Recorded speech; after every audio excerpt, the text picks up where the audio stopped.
Tony Abbott, Malcolm Turnbull, Julie Bishop. It doesn't really matter who gains entry into the lodge. They're still going to be faced with the same problems come next week. Well, they will, but look, there's actually something we need to say here, because there's this conventional wisdom being run that we may see a rerun of what we've seen so often. You see a spill, you see a strike, and then you see the constant, destabilising period leading to the inevitable change in leader.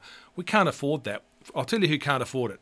Mike Baird can't afford it. He's got an election campaign to run. He's got Tony Abbott who's on the nose, and you've got all this uncertainty. If it continues, that's a real problem for him. But for the people of Australia, we've got this problem with the budget. We've got this problem with growing debt. Now, it's not a problem now, but it'll be a problem if it's not dealt with now. And yet you've got Joe Hockey, who's already had one crack at dealing with it and failed miserably.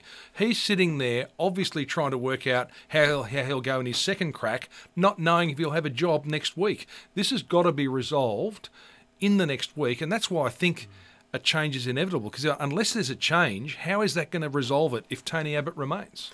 I just mean a weakened government and a weakened leader. You've got a $40 billion black hole developing. You've got Glenn Stevens, the head of the RBA, warning us that we may well be entering a phase where, unless something is done now to repair the budget, we will never, ever see a surplus again in Australia. Yeah, and what counts is trying to get the economy going. There are signs that the economy is weak. Businesses, particularly small businesses, are starting to see some of that. And that lack of confidence is starting to seep into the community again, which we saw during the Gillard-Rudd fiasco. This is starting to happen again.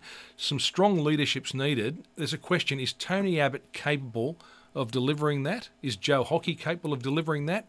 There's a pretty easy answer to that question, isn't it? Yeah. No, they're both mortally wounded, and it's time to bring on some new leadership and get moving with this country.